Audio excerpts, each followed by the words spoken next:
staan hier vandaag in het prachtige Mont in Ivoorkust en deze week gaan wij de lokale cacaoplantages bezoeken. 70% van de cacao komt uit West-Afrika, waarvan het grootste deel uit Ivoorkust. Maar de cacao-industrie is een heel oneerlijke wereld. Onder andere Fairtrade en bedrijven zoals Galère trachten hier samen verandering in te brengen. En wij gaan deze week met ze mee.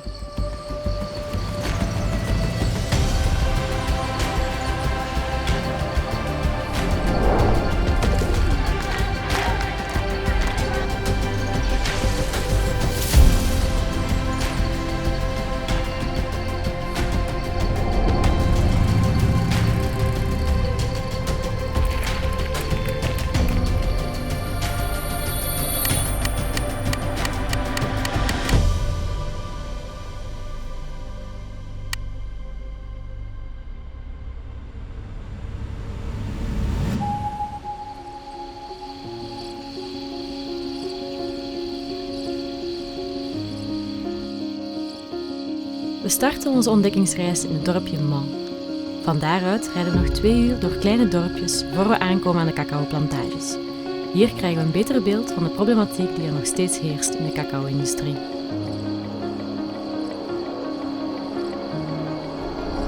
Het is zo dat in cacao dat je eigenlijk 2 grote problemen hebt. Enerzijds heb je het feit dat boeren eigenlijk nog vaak veel te weinig verdienen om aan hun levensbehoeften te kunnen voldoen.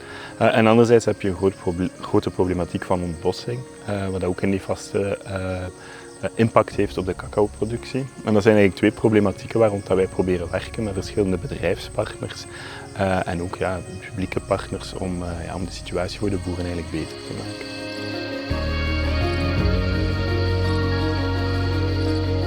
Plus de 90% de l'impact environnemental de la filière est en amont. Elle est située sur les techniques de culture des matières premières.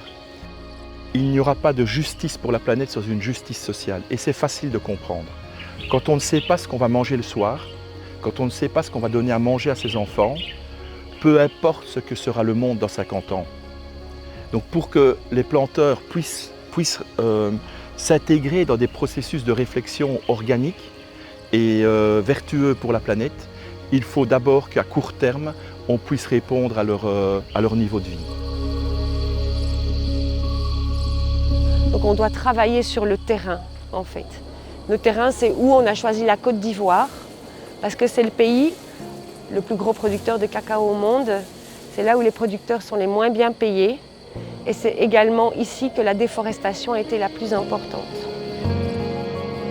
On a un programme qui s'appelle People, Planet and Cocoa, qui est porté par la Fondation Roi Baudouin et qui est sur trois piliers. Le premier, c'est l'agroforesterie. Le deuxième, c'est la diversification des revenus. Et le troisième pilier, c'est l'autonomisation des femmes. Naast het sociale aspect, zoals een correcte verloning en de ontbossing, heerst er nog een derde probleem dat naar voren komt. Hiervoor trekken we nog een beetje verder de wildernis in, waar we worden opgewacht door een heel enthousiaste groep vrouwen.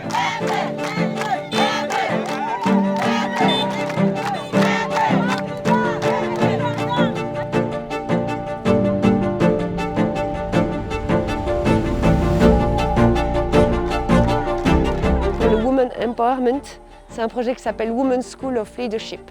Donc on a travaillé avec chaque fois une femme par association.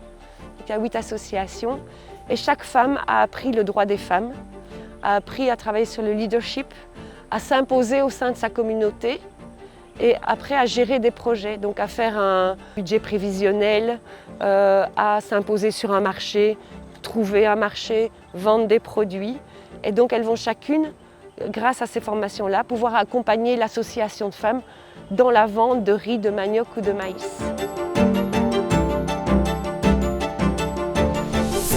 Nos problèmes, d'abord, nous les femmes, nous voici. Nous sommes beaucoup, vous l'avez vu, beaucoup ne savent pas lire et écrire. Ça, moi seulement, comme je sais lire et écrire, je sais ce qu'il y a dedans là. Quand les gens ne savent pas lire et écrire à côté de moi, c'est ça même qui est mon premier problème.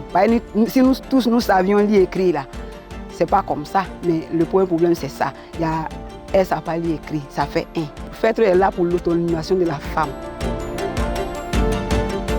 L'autonomisation des femmes qui est notre priorité actuellement. L'autonomisation des femmes, nous sommes plus de 8 associations de femmes, où les femmes sont 80, 100 regroupées dans une association. On les aide à être autonomes Et actuellement, nous sommes sur la bonne voie.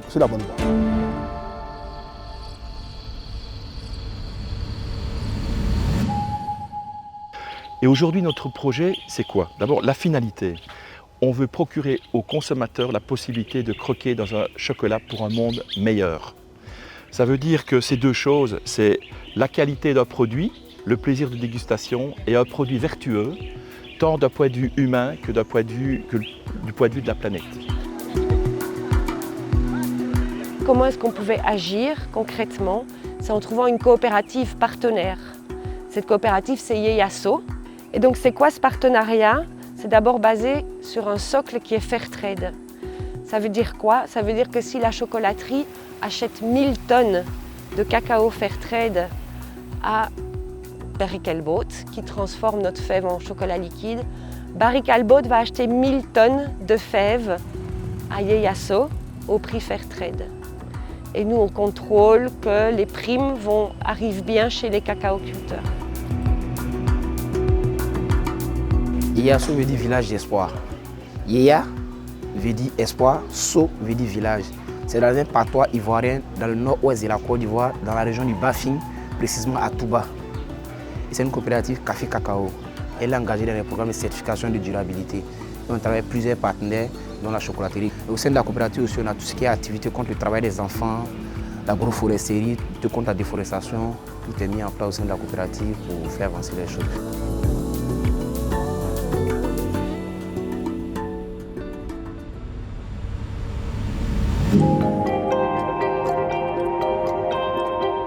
Wat eigenlijk heel belangrijk is dat je vaak ziet dat als er eigenlijk schade is aan het milieu, als bijvoorbeeld boeren bomen gaan kappen om hun opbrengsten te vergroten, dus hun akkers te vergroten, dan is dat vaak eigenlijk omdat ze te weinig betaald worden. En bij ons, onze these is van zorg ervoor dat de boer eigenlijk toegang heeft tot een leefbaar inkomen, tot een goed inkomen. En dan zal er ook minder schade zijn aan de natuur voor de productie van cacao. On peut être garanti de rentrer suffisant en sens qu'il y a un prix qui est bien défini, qui est bon. La prime Fairtrade qui est la meilleure, à ce sens, à ce jour où nous parlons, c'est la meilleure prime que nous connaissons sur le marché qui est là. Et en plus, ça, il y a un différentiel qui est appliqué pour faire une compensation. Ils font un cacao de meilleure qualité, ils sont beaucoup plus tranquilles parce qu'ils ont un marché sûr d'une quantité assez suffisante qui leur permet donc d'avoir un meilleur prix, d'avoir droit à des primes de développement qu'ils peuvent réinvestir dans leur communauté. Il y a ce développement de la valeur humaine, des femmes qui sont prises en compte, des jeunes qui sont pris en compte et des membres qui se sentent concernés par ce qui se fait par la coopérative.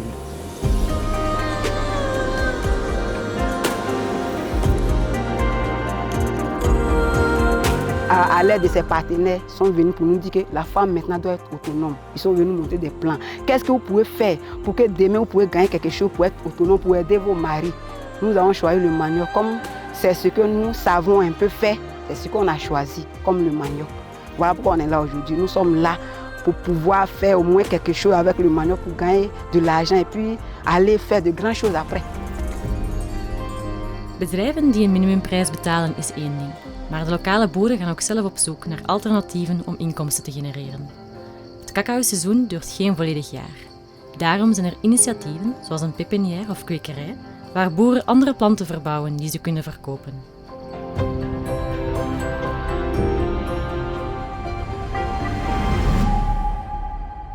Pépinière, c'est un site sur lequel on produit des plants pour envoyer en plantation.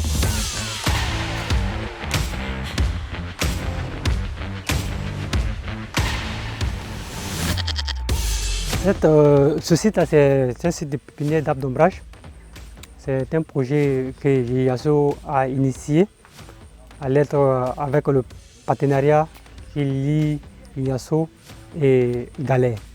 Donc c'est un projet agroforesterie qu'on a mis en place pour pouvoir planter les arbres dans les différentes plantations de cacao.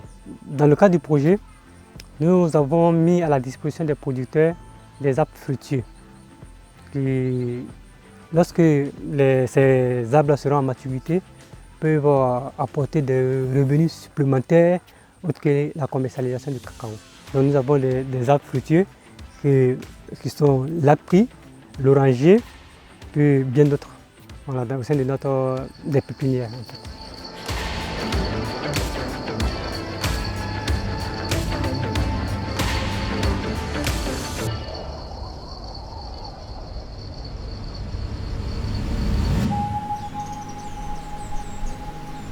L'avenir pour moi peut être radieux s'il y a toujours des engagements de partenaires pour des volumes sûrs et on va dire des réactions pratiques. Wel, een betere prijs voor de cacaoboer is echt essentieel als men vooruit wil. Het is ook voor België belangrijk dat die cacaoboer centraal staat. Dat er geen ontbossing is in zijn omgeving, dat zijn kinderen naar school kunnen gaan en dat hij beter verloond wordt. Si le cacao disparaît, le chocolatier disparaît, et si le chocolatier disparaît, le cacaoculteur disparaît. On a besoin l'un de l'autre, donc l'avenir ne peut exister que dans une collaboration à long terme entre les chocolatiers et les cacaoculteurs.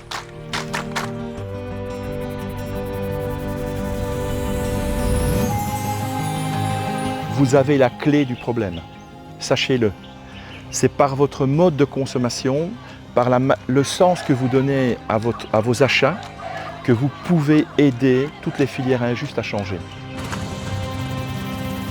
En fait, c'est vous les vrais acteurs.